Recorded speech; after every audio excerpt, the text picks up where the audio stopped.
obrim el torn de preguntes o de debat o de discussió, diguin-li com vulgui. No hi ha cap tema que passi per davant dels altres, és a dir, simplement qui vulgui intervenir o opinar sobre alguna de les intervencions que ha tingut lloc, doncs simplement que aixequi la mà i hi ha dues opinions, o hi ha vergonya o cansament. Per allà diuen sí, cansament, que sí? Doncs heu parlat de l'autorepresentació de l'autor del text, però hi ha un aspecte que m'ha cridat l'atenció, i és que moltes vegades, sovint, aquesta autorepresentació és una mentida i forma part de la mateixa ficció. I que moltes vegades, quan ens fixem en això, que és de la manera com s'autorepresenta l'autor, el que trobem és una màscara que té molt a veure amb la funció o el sentit que vol donar l'autor al text. A vegades, doncs, la màscara del violà, la màscara del traductor. I a vegades ens preguntem també si alguns noms no són també màscares, no? Penso en el novel·lista més famós del segle XII, Chrétien de Troyes. És difícil de creure que un dius Cristià de Troia, quan són dos conceptes que tenen molt a veure amb la translatio, amb el sentit que vol donar a la seva creació novel·lística. I que a vegades aquesta figura de l'autor és absorbida per la pròpia obra i que potser aquest fet també té molt a veure amb el que heu comentat alguns de vosaltres, no? Suposo d'aquest diluir-se, no? De l'autoria tal com l'entenem després del romanticisme. És un equívoc constant, un equívoc constant, allò que deia de dir jo sóc l'autor i et penses, mira, com ara? Doncs no, segur que no. El que anava a dir al final, sap greu que hagi marxat el col·lega de filosofia, Sant Tomàs d'Aquino li atribuïen qualsevol cosa. Esclar, Ramon Llull en vida seva, quan era encara bastant al principi de la carrera, es va adonar que li atribuïen qualsevol cosa i que li podien fer perjudicar que li atribuïssin coses. I per tant va passar de ser anònim a crear-se un alter ego, però se'l va construir allò amb uns llocs comuns, és a dir, una visió que el va convertir, no? La mateixa visió que va tenir Sant Vicent Ferrer, és a dir, se li van aparèixer Sant Francesc i Sant Domènec, no? I li va, sí, havia de tenir una visió i aleshores a la seva biografia havia de respondre a un model, no fos cas que ens prenguessin per un heretge o un no sé què, no? En aquest cas concret, no? I s'assemblen totes molt aquestes biografies, no?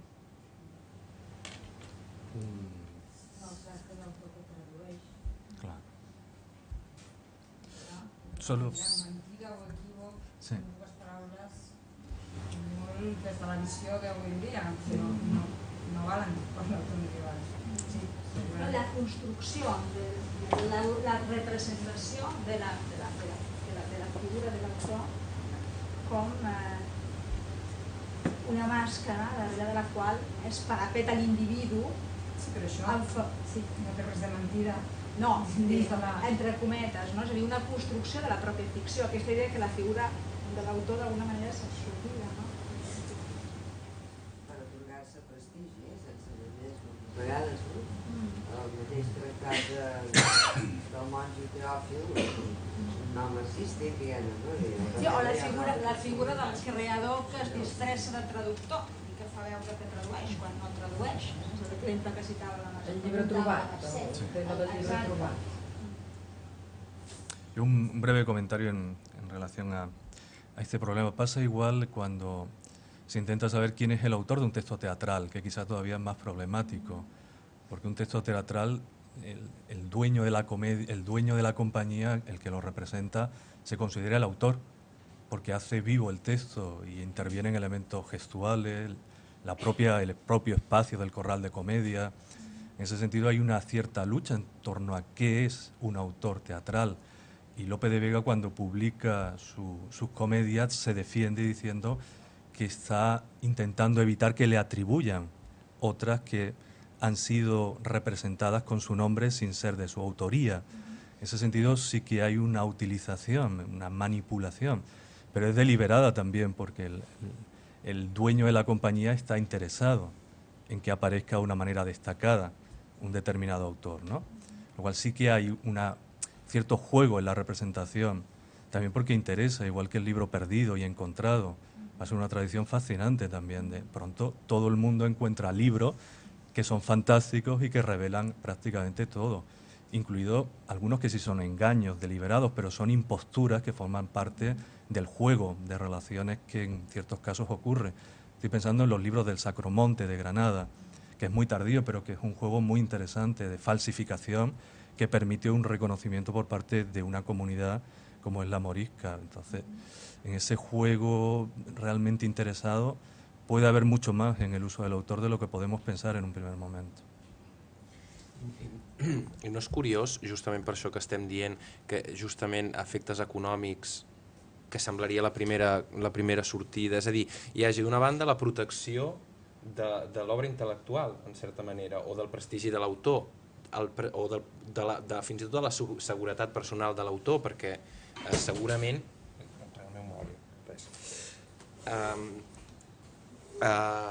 si li són atribuïdes coses que poden ser fins i tot condemnades com a heretgia, segurament aquell autor està directament en perill.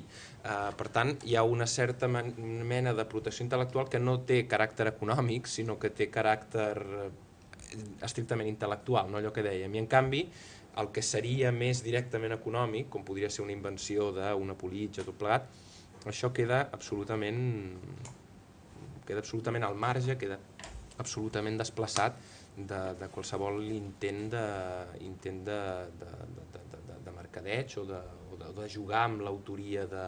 Es podia haver donat el mateix fenomen, és a dir, si aquest senyor va fer la politja i després s'inventa el canti, per dir una cosa, doncs, bueno, segurament podia arribar a ser igualment una cosa de prestigi, com en el cas d'un autor que en canvi no es dona aquest fenomen, és curiós. Escolta, Carles, sí que hi ha, a veure, a l'edat mitjana hi ha un autor que es diu Adenet Leroy, el rei, Adenet el rei, i aquest autor és autor d'una cançó de gesta, d'un roman, i va sortir d'un concurs que una confraria de França que era Ras va fer per tal de trobar un autor que pogués donar un text que es pogués representar, que és el que feien normalment les confraries. És a dir, eren associacions artesanes, de teixidors, de pintors, del que fos, que d'alguna manera protegien els seus membres i alhora afavorien algun tipus de creació. Aquest autor, que es deia Adenet Leroy, que durant molt de temps va estar tothom discutint a veure què volia dir això, va resultar ser que no es deia Leroy com a cognom, sinó que era Adenet el rei dels joglats que havien participat en un concurs, i el que havia sigut premiat en aquest concurs. Esclar, això ens porta al segle XIII, al segle XII, molt enrere, però això significa que sí que hi havia algunes organitzacions que d'alguna manera afavorien que hi hagués un autor, que aquest autor s'anunciés, que el premiaven, que aquest autor feia possiblement per encàrrec algunes obres. I això és una qüestió de prestigi. Per tant, sí que hi ha alguns autors que es coneixen i que no és cap ficció. Jo ho deia més en el sentit que deia ell, en el sentit que el que avui estaria molt a nosaltres mateixos, quan posem el currículum, quants de nosaltres podem posar patents, per exemple, en el currículum del grec, efectivament. I això és el que compta, diguéssim, perquè al final, quan a gestió de la recerca fan allò el suma, doncs diu aquest no té cap patent, per tant aquest ni 5. Doncs des d'aquest punt de vista, que és curiós tot aquest ball de moltes possibilitats. Lògicament estem a més parlant fins i tot de períodes que poden ser molt diferents, perquè lògicament no és el mateix el segle XIII que el segle IX, etc. O fins i tot l'horitzó en el qual ens ha situat en Pedro, perdó. Però hi ha tot un ball entorn al que és la cosa intel·lectual que efectivament quan passa a una qüestió més purament econòmica doncs queda absolutament tallada sense que hi hagi cap mena de... I just al contrari que en alguns casos seria el nostre, que fins i tot en allò que és intel·lectual hi ha d'haver aquella... No sé si és una reflexió rellevant o no, però en tot cas constato aquest fet. Sí, que no tot era una ficció, l'autoritat. És a dir, sí que a vegades hi és i molt clara. Clara perquè està, doncs, promoguda, fins i tot per associacions d'oficis i de gremis gremials, no? Pero es el mismo problema que antes planteaba en relación al pontífice como autor.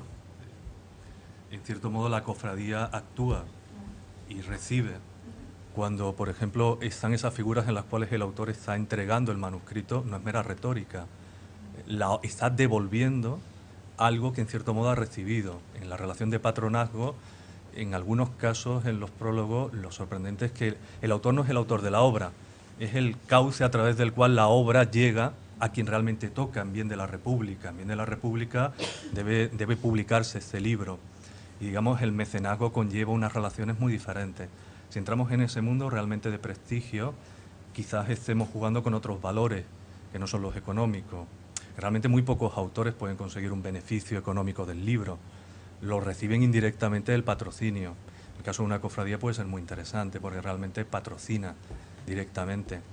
Pero el premio también es el reconocimiento, la apreciación, y en el caso de la monarquía realmente sí que juega el autor porque consigue un reconocimiento por parte de quien en cierta medida es el autor, digamos, de todos los textos, como representante del otro autor de todos los textos. En ese sentido hay un juego muy alegórico en el cual los textos circulan de una determinada manera. Estaba pensando en un caso concreto en el cual el autor le dice al mecenas que gracias por haberle dado la idea del texto. Claro, él lo está retomando para hacerlo posible, ¿no? Es un juego también de representación del autor como parte de una clientela intelectual, si queremos, pero forma parte de ese entorno del mundo cortesano. Yo creo que Pedro acaba de decir una cosa muy importante, que es el autor como cauce. Si algo define la autoría medieval, que yo creo que existe, y hay autores y hay autoras, y tenemos un montón de posibilidades de constatarlos, no solo a partir del siglo XIII, que entonces ya no digamos, sino incluso antes, pero si algo distingue al autor medieval es precisamente la conciencia de cauce. Tú has citado a la Emma, o Ende, como se quiera llamar, se llama ayudadora de Dios, nada más y nada menos, cuando está pintando. Entonces, esa idea del autor o de la autora como cauce es... Bueno, en ese caso, pero en cualquier caso, la idea de que la obra pasa a través de, pero a la vez que es imprescindible que sea a través de. Seria això un lligam amb el món medieval? Bueno, a mi una cosa que em crida molt l'atenció, i a partir especialment de la teva conferència, és una certa simultaneïtat amb l'aparició de l'obra d'art signada. O sigui, tu estàs parlant segle X-XI, bàsicament XI ja, on comencem a trobar a Catalunya, aquest art carolingi, no? Comencem a trobar signatures, la intervenció de persones que, amb el paper que tinguin en relació amb aquella obra d'art, posen el seu nom i la seva signatura. I em crida molt l'atenció aquesta quasi simultaneïtat, perquè en la cultura àrab-islàmica, des del punt de vista artístic, sempre amb un art de mecenes, sempre amb un art dedicat als que poden disposar d'aquests elements artístics com manuscrits il·lustrats, instruments astronòmics, doncs apareix potser el nom de l'inventor de la idea d'aquell astrolabi, que una altra cosa que podríem discutir és si és la persona que realment l'ha materialitzat, segur que no, però el que ha pensat la idea d'aquell astrolabi i potser també el nom del califa en el qual se li regala, no? Se li fa aquest present. I em crida molt l'atenció aquesta simultaneïtat, perquè en el fons jo sempre he pensat en la cultura àrab-islàmica com amb que té una relació entre la definició de l'individu i la definició del col·lectiu molt més difuminada de la cultura occidental. Està molt clar que és un autor i que és està molt clar que és un individu en la cultura occidental, i en la civilització àrab-islàmica aquest individu sempre es dilueix en un marc tribal.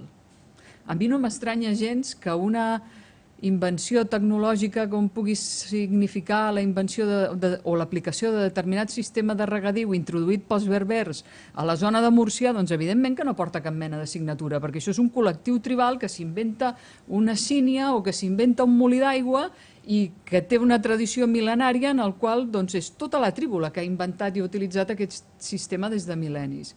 Però en l'obra d'art del Mecenes doncs, trobem que també en la civilització àrab-islàmica, cap al segle X-XI, és el moment en què la gent posa la firma. No? I em crida l'atenció per aquesta diferent relació entre l'individu i el col·lectiu. No sé explicar per què això es produeix així, però em crida l'atenció i volia dir-ho. De totes maneres, en el tema de la signatura i del nom dels artistes ho hauríem de posar molt en qüestió. Potser sí són els autors, però en aquest sentit direm de qui fa fer. Sí. Idea. Hi ha la inscripció coneguíssima, que és molt explícita i molt llarga, d'aquells factors mosaic de paviment de la catedral d'Otranto, que és molt interessant iconogràficament, però és un horror.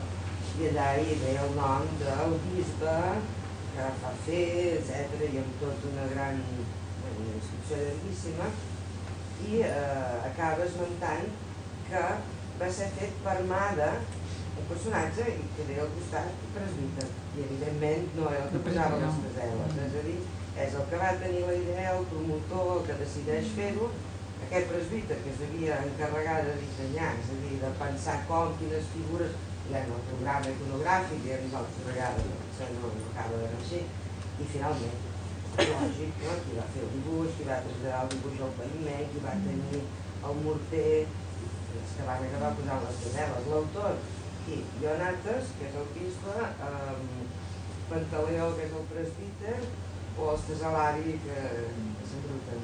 Sí, és el que... Aquesta autoria compartida magnífica, però ja ho deia, que és qui té la idea, el veritable autor, els altres són els que ho fan de mans, però per això, molts d'aquests que signen, a part de tota la història aquesta de Silfieri i Fekit, que és molt clar, però el Fekit, qui ho va fer?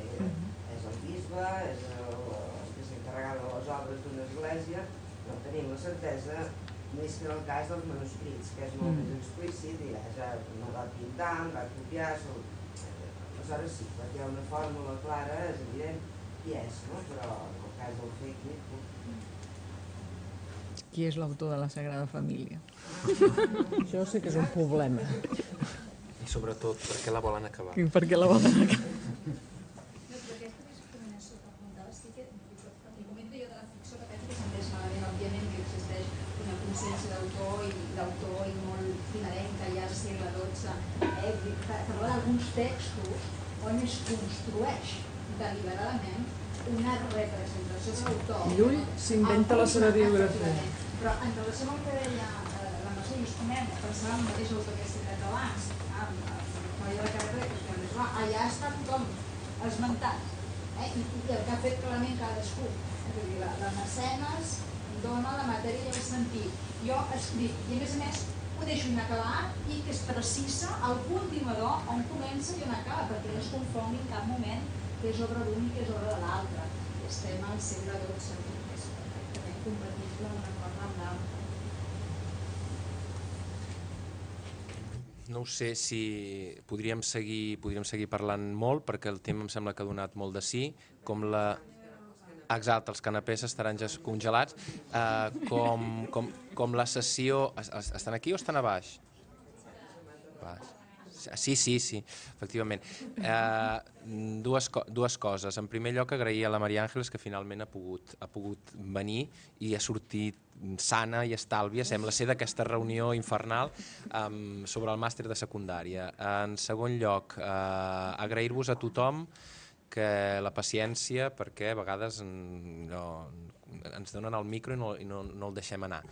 En tercer lloc, tan bon punt tinguem una pàgina web que estem construint a l'Institut de Recerca en Cultures Medievals, però segurament també entre els materials del màster, doncs la sessió que hem enregistrat també estarà disponible perquè si algú pensa que pot ser interessant doncs la pugui visualitzar.